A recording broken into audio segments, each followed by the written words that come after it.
Өзбектер деген кімдер? Олар қандай халық?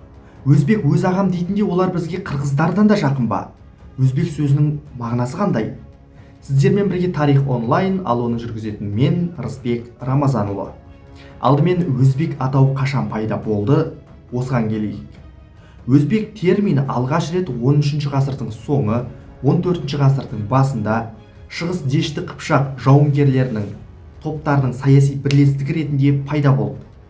Одан кейін 14-15 ғасырдың екінші жартысына қарай осы әскери саяси бірлестік бүкіл Дешті Қыпшақ өлкесінің тұрғындарының атына айналып, ендігі жерде көшпелі өзбектер мен түріктенген моңғол тайпаларының барлығы өзбек деп атала бастайды.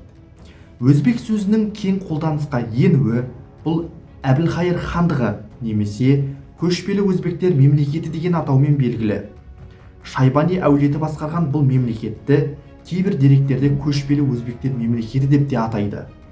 Ал Әбілхайыр хандығы құлап, оның ұрпақтары жан-жаққа бытырап кеткенде қазақ ордасы күшейіп, Дешті Қыпшақты өзіне бағындыра бастайды. Ал Әбілхайырдың немересі Мұхаммед Шайбани қазақтармен ұзаққа созылған шайқастардан кейін өзінің соңынан ерген халықты бастап, Мәуереннахр жеріне көшіп кетті. Сонда Бұхар хандығының негізін қалады. Белгілі тарихшы Құрбанғали Халид бұл хақында былай деп жазады тарихи деректе. Кейбіреулер жоғары 92 сандық Қыпшаққа тиіс деп 92 баулы Қыпшақ, 62 баулы өзбек дегенді айтады. Түріне қарағанда бау сөзі көне түркі тілінде тармақ, бұтақ, топ деген мағынаны білдіреді дейді. Дешті даласынан көшіп Мәуереннахр жеріне барған осы халық Әмір Темір мұрагерлері басқарып отырған аймақтарды жаулап алып, өз билігін орнатады. Бұл тарихтан Бұхар хандығы ретінде белгілі. Тіпті Иранның Хорасан жеріне басып кіріп, шекарасын кеңейткен кездері де болған. Бұхар хандығы өз заманында өте мықты мемлекет болатын. Әсіресе 2-ші Абдолла ханның тұсында мемлекет өзінің шарықтау шыңына көтеріліп, елдің экономикасы, мәдени, сауда байланыстары, үлкен құрылыстары қарқынды дамыды. Алайда 2-ші Абдолланың билігінің соңында елде үлкен дағдарыс басталып, қазақ билеушісі Тәуекел хан мен парсы билеушісі Аббас падишах Бұхар еліне басып кіріп, Бұхар елінің көптеген аймақтары қазақтар мен парсылардың бақылауына өтіп кетеді.